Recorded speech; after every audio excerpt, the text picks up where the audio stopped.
ஓம் நம சிவாய. தென்னாடுடைய சிவனே போற்றி, எந்நாட்டவர்க்கும் இறைவா போற்றி. சர்வம் டிவி நேயர்கள் அனைவருக்கும் யோகி ஜெயப்பிரகாஷின் அன்பான வணக்கங்கள். அன்பு நேயர்களே, இந்த பதிவில் நம்ம என்ன பார்க்க இருக்கோம் அப்படின்னு கேட்டிங்கன்னா, நிறைய பேர் கேள்வி மேலே கேள்வியாக கேட்டுக்கிட்டே இருக்கீங்க. என்னங்க சனி பெயர்ச்சி முடிஞ்சு 1 வருஷம் ஆச்சுன்னு சொன்னீங்க, ஆனால் வாக்கியத்தில் இப்போ தான் சனி பெயர்ச்சி வருது, திருநள்ளாறில் இப்போ தான் கொண்டாடுவாங்களாமே சனி பெயர்ச்சி அப்படிங்கிற மாதிரி நிறைய பேர் ஒரு டாக்ஸ் போய்கிட்டு இருக்கு இல்லைங்களா. கிட்டத்தட்ட திருக்கணிதத்துக்கும் வாக்கியத்துக்கும் சில நேரங்களில் மாத கணக்குலையும் வருட கணக்குலையும் அந்த பயிற்சிகளில், குறிப்பாக சனி ராகு கேதுக்களின் பயிற்சிகளில் வித்தியாசம் வர்றது ஒரு உண்மைதான்.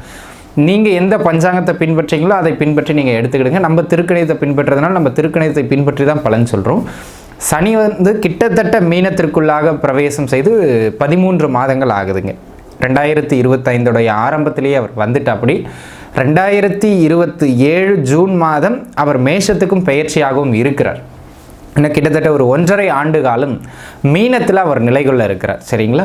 இந்த ஆண்டு இப்படி வச்சுக்கிடுங்களேன், இந்த 2026 இந்த சனி மீனத்தில் இருக்கின்ற பொழுது 12 ராசி நேயர்களுக்கு எப்படியெல்லாம் பலன்கள் இருக்கும், குறிப்பாக நீங்கள் அதில் எந்த ராசியில் பிறந்திருக்கீங்களோ உங்கள் ராசிக்கு இந்த சனியின் கோச்சாரத்தால் பலன்கள் எப்படி இருக்கும் அப்படிங்கிறத பொது பலனாகவும் மற்றும் உங்கள் ஜாதகத்தோடு ஒப்பிட்டும் நம்ம பார்க்க இருக்கோம். நிச்சயமாக இது உங்களுக்கு ஒரு வழிகாட்டுதலாக அமையும். சரிங்களா. நம்ம தொடர்ந்து விரிவாக உங்கள் ராசிக்கான இந்த ஆண்டு சனியின் அமர்வு பலன்கள் எப்படி இருக்குது பார்த்துடலாம் வாங்க. சிம்மராசி அன்பர்களே, சிம்மத்தை பொறுத்த மட்டிலும் அஷ்டமத்து சனி என்கின்ற அமைப்புகளில் சனி பகவான் ஓராண்டாக உங்களை கொஞ்சம் படுத்தி கொண்டிருக்கிறார். இன்னும் ஒரு 1.5 ஆண்டு காலகட்டத்திற்கு அவர் அங்கு நிலை பெறவும் இருக்கிறார் அப்படிங்கிறது தான் ஒரு அமைப்பு. சரிங்களா. பட் இருந்தாலும் இந்த காலகட்டம் சனியின் தயவினால் உங்களுக்கு எப்படி இருக்கும் அப்படின்னு கேட்டிங்கன்னா, குறிப்பாக இந்த வருடம் ஜூன்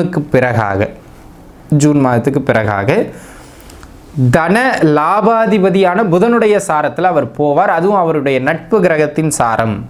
இது அட்டம சனியின் வீரியத்தை ஓரளவு குறைக்கும். குறிப்பாக மக நட்சத்திரக்காரங்களுக்கும் அதேபோல் பூர நட்சத்திரத்துடைய முதல் 2 பாத நண்பர்களுக்கும் தீமையின் அளவை குறைச்சிரும்.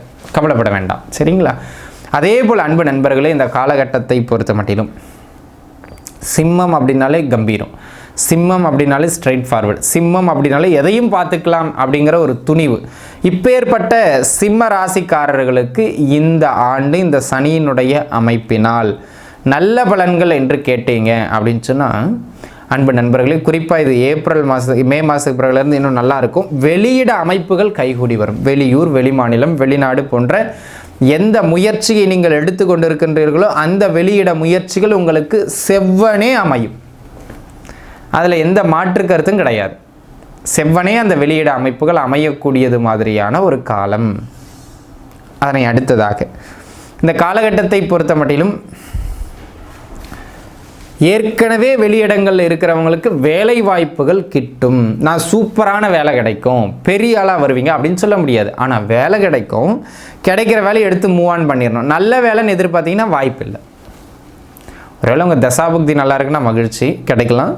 ஆனால் ரொம்ப சூப்பரான வேலை, நல்ல வேலைன்னு எதிர்பார்த்து கிடைக்கிற வேலையை தவற விடாதீர்கள் அன்பர்களே. அதை நான் உங்களுக்கு சொல்லுவேன். அந்த விதத்தில் கொஞ்சம் கவனமாக இருந்து கொள்வது மிக மேன்மை அப்படிங்கிறத புரிஞ்சுக்கிடுங்க.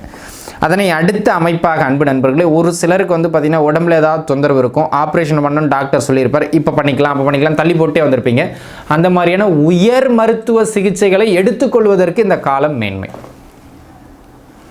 அப்போ உயர் சிகிச்சைகள் அமைப்பு ஏற்படும் இருக்கிறவங்களுக்கு, தொந்தரவு இருக்கிறவங்களுக்கு, மற்றபடி இல்லை. அதே போல் அன்பு நண்பர்களே, இந்த காலகட்டத்தை பொறுத்த மட்டிலும் தொழிலில் கடுமையான போட்டிகளுக்கு பிறகு இந்த ஆண்டு ஜூனுக்கு பிறகு வருமானம் ஓரளவுக்கு வரும். ப்ரெஷர் இருக்கும், பிரச்சனை இருக்கும். ஆனால் இந்த 1.5 ஆண்டு காலம் இருக்கிற அழுத்தம் இனிமேல் இருக்காது. ஜூனுக்கு பிறகு ஓரளவுக்கு வருமான ஓட்டம் பரவாயில்லை என்று சொல்லக்கூடியது மாதிரியான ஒரு நல்ல காலகட்டமாக இந்த காலகட்டம் அமைகிறது அப்படிங்கிறத நீங்கள் புரிஞ்சுக்கிடணும். சரிங்களா.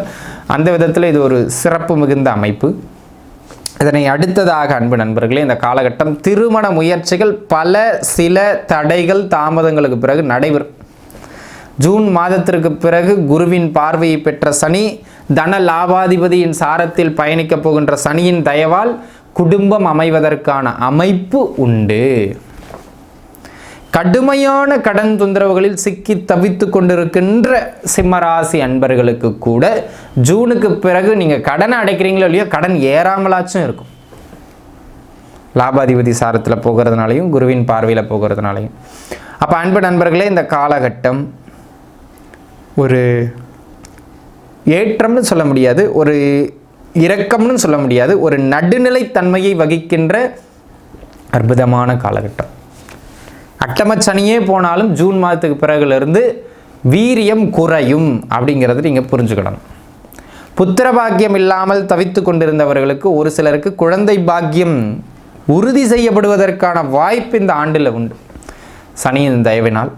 அந்த மாதிரியான ஒரு அமைப்பு. தொழிலில் இருந்த அந்த மிக மிக கடுமையான நெருக்கடிகள், மிக மிக கடுமையான மந்தப்போக்கு இந்த ஜூனுக்கு பிறகு ஓரளவு பரவாயில்லப்பா, 1.5 வருஷம் மூச்சே விட முடியல, கடன் தான் ஒரு பக்கம் ஏறிட்டு இருந்தது, இப்போ ஓரளவுக்கு வட்டி கட்டுறதுக்காவது வருமானம் வருது அப்படிங்கிற மாதிரி உங்கள் வருமானத்தின் அளவு சற்றே அதிகரிக்கக்கூடியது மாதிரியான ஒரு ஆகச்சிறந்தது ஒரு நல் காலகட்டமாக இந்த காலகட்டம் அமைகிறது அப்படிங்கிறத நீங்கள் புரிஞ்சுக்கிடணும். சரிங்களா? ஆக அன்பு நண்பர்களே, அந்த விதத்தில் இது ஒரு நல்ல மேன்மை மிகுந்த காலகட்டமாக அமைகிறது அப்படிங்கிறத புரிஞ்சுக்கிடுங்க. இதனை அடுத்த அமைப்பாக அன்பு நண்பர்களே, இந்த காலகட்டத்தை பொறுத்த மட்டிலும் ஆரோக்கியத்தில் சற்று கூடுதலான கவனம் தேவை. ஏன்னா இந்த காலகட்டம் வந்து பார்த்திங்கன்னா தேவையில்லாத மருத்துவ செலவுகள், தேவையில்லாத உடல் நல தொந்தரவுகள் இதேனும் ஒன்று கொடுத்துக்கிட்டே இருக்குங்க. அப்போ என்ன பண்ணணும், நம்ம ஆரோக்கியத்தில் சற்று கூடுதலான கவனத்தோடு இருக்க வேண்டியது மிக அவசியம் அப்படிங்கிறத நீங்கள் புரிஞ்சு இருந்துக்கிடணும். சரிங்களா? இதெல்லாம் உங்களுக்கு 8ஆம் இடத்துல சனி அமர்வதனால் ஏற்படுகின்ற பலன்கள்.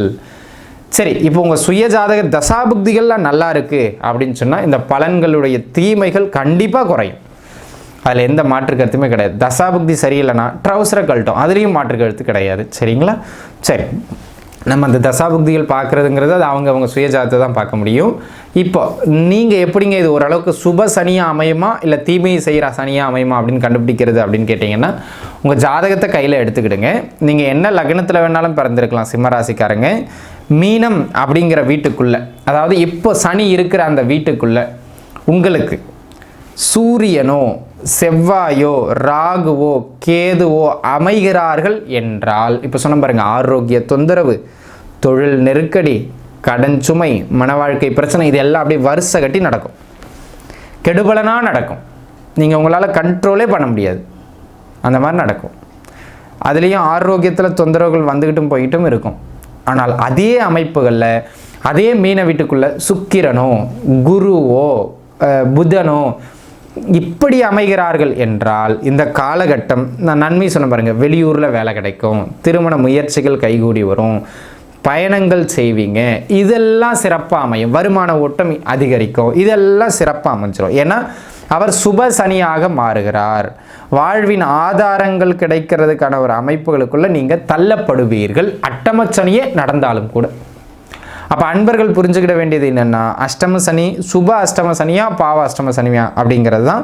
இந்த காலகட்டம் சுப அஷ்டமத்து சனியாக அமைவதனால் இது ஒரு பெரிய தீமைகளை செய்யாது. இப்போ நான் சொன்ன மாதிரி குருவோ சுக்கரனோ புதனோ மீனத்தில் உங்கள் ஜாதகத்தில் இருந்தால்.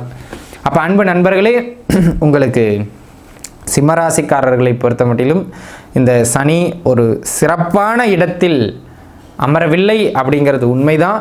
உங்கள் தசாபுக்திகள் சரியாக இருந்தால் இது பெரிய தீமைகள் செய்யாது அப்படிங்கிறதும் உண்மைதான். ஒன்றும் கவலைப்பட வேண்டிய அவசியம் இல்லை. அனைத்து சிம்மராசி அன்பர்களும் நன்றாக இருப்பீர்கள். பொருளாதார ரீதியாக அகலக்கால் வைக்காமல் இருங்கள், தொழில் ரீதியாக அகலக்கால் வைக்காமல் இருங்கள், ஆரோக்கியத்தில் கொஞ்சம் கூடுதல் கவனம் செலுத்துங்கள், இதுவே போதுமானது. இப்போ நம்ம பலன்களை பார்த்துட்டோம்ங்க. இந்த பலன்களை பார்த்துட்டு சனி உங்களுக்கு நன்மைகளை செய்கிற அமைப்பில் இருக்கிறாருன்னா ஓகே. நான் சொன்ன இந்த பகை கிரகங்கள் மேலே போகிறார் அப்படின்னு சொன்னால், இப்போ நம்ம சொல்கிற பரிகாரம் வந்து எல்லாத்தையும் தலைகீழ மாற்றிடாது, ஆனால் அந்த வீரியத்தை குறைக்கும். சனிங்கிறவர் பார்த்தீங்க அப்படின்னு சொன்னால் ஒரு முதுமையை குறிக்கின்ற, ஒரு ஏழ்மையை குறிக்கின்ற, ஒரு அடித்தட்டை குறிக்கின்ற, ஒரு இயலாமையை குறிக்கின்ற கிரகம். அதே நேரத்தில் அவர் கொஞ்சம் நீதிமான் நேர்மையான ஆள். இப்போ பாருங்கள், சனியின் காரகத்துவத்தை பிரதிபலிக்கக்கூடியவர்கள் அப்படின்னு கேட்டிங்கன்னா ஆதரவற்றவர்கள், முதியவர்கள், தன்னுடைய அடுத்த வேலை சாப்பாட்டுக்கும் இல்லாமல் கஷ்டப்படுறவங்க, கடினமான உழைப்பாளிகள், இவங்கெல்லாம். அப்போ உங்களால் முடிஞ்சது, சரிங்களா, நான் இதை கொடுக்கணும் இத்தனை அப்படிலாம் கிடையாது. நீங்கள் எங்கே வேணால் கொடுங்க, எப்போ வேணால் கொடுங்க. உங்களால் முடிந்த உணவுகளை உணவு இல்லாத கஷ்டப்படுகின்ற அடித்தட்டு மக்களுக்கு நீங்கள் கொடுக்கின்ற பொழுது சனியினுடைய வீரியம் அளவு குறையும். தடுக்க முடியாது, ஆனால் கண்டிப்பாக அளவு குறையும்.